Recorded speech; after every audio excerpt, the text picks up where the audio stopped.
Dawn came to Ithaca. Penelope rose and took from the storeroom the great bow of Odysseus, weapon of his youth, kept for the day of choosing. Whoever strings this bow and sends an arrow clean through the axes, him I will follow, leaving this house I love. Telemachus set the axes true. The suitors laughed and took their wine, sure the beggar's master would never return. First Telemachus tried, 3 times he nearly bent it, and on the 4th would have succeeded, had Odysseus not signed him to stop.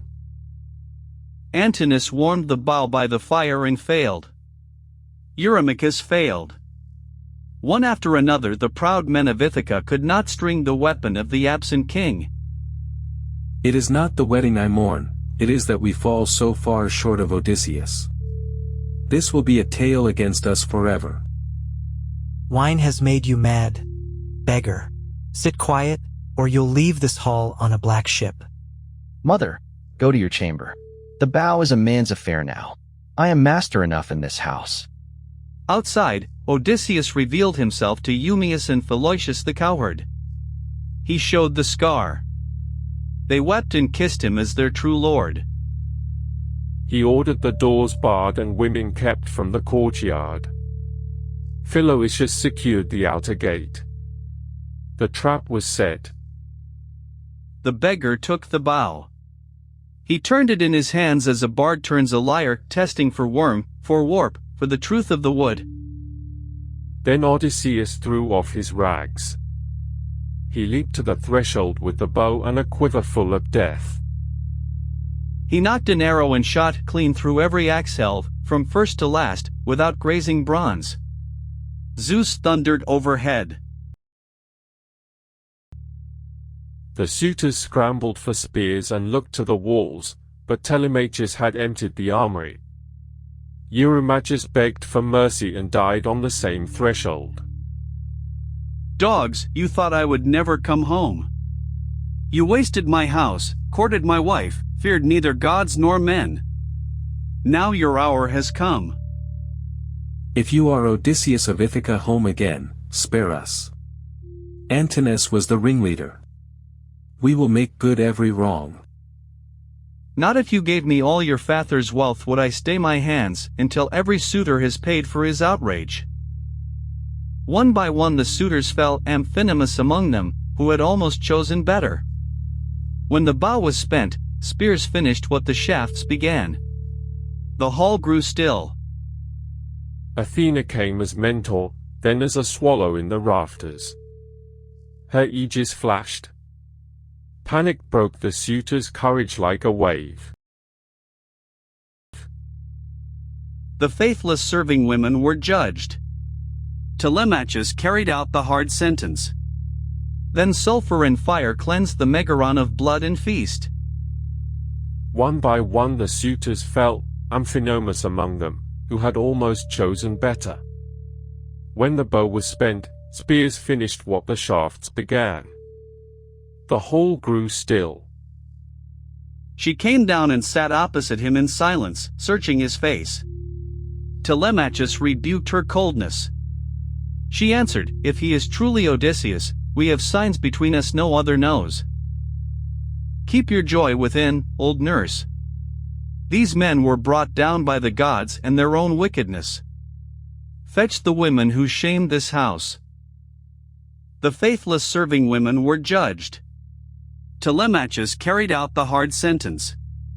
Then sulfur and fire cleansed the megaron of blood and feast. Wake, child, Odysseus is here. He has killed the arrogant men who wasted your house. Dear nurse, the gods have made you mad. Odysseus is lost. Some god has slain the suitors in anger. They held each other as shipwrecked men hold land. Athena held the night long for their joy, delaying the dawn. He told her of Tiresias' prophecy, a journey inland with an oar, and a gentle death from the sea in ripe old age. Then sleep took them both. Athena restored his beauty, bathed and cloaked, he shone as on the day he sailed for Troy. Still Penelope held back. Eurycleia, make up his bed outside the chamber he built. Let him rest there. Woman who has moved my bed? That would be a hard thing. I built it myself around a living olive tree. No mortal could shift it easily. He named the secret. One post was a living olive, rooted in the chamber floor, dressed with gold and silver and ivory. Only husband and wife knew that truth. Do not be angry. I feared some god disguised as you. But now you have spoken the secret of our bed, and I know you at last. They held each other as shipwrecked men hold land. Athena held the night long for their joy, delaying the dawn. He told her of Tiresias' prophecy, a journey inland with an oar, and a gentle death from the sea in ripe old age. Then sleep took them both. So the goddess bound them with oaths. The kin laid down their spears. Ithaca would not eat itself alive. The wanderer stood among his own as son, wife, father, land. The long road from Troy was finished. The house was his again. So ends the song the muse began. The beggar was king. The whole was cleansed. Peace walked the olive groves. And Homer's Odyssey is complete. Father, I am he. I have come home in the 20th year. Look, the scar the boar gave me on Parnassus. And these trees you named for me when I was a boy. News of the slaughter had reached the kin of the dead. Armed men gathered under Eupees, Antinous' father, crying for blood price and war. Battle was joined.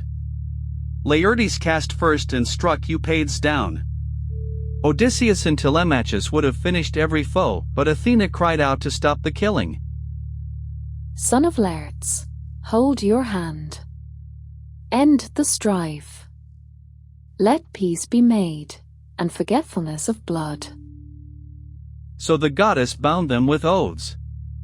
The kin laid down their spears. Ithaca would not eat itself alive. The wanderer stood among his own, son, wife, father, land. The long road from Troy was finished. The house was his again. So ends the song the muse began.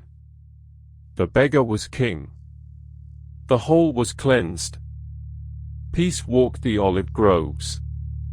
And Homer's Odyssey is complete.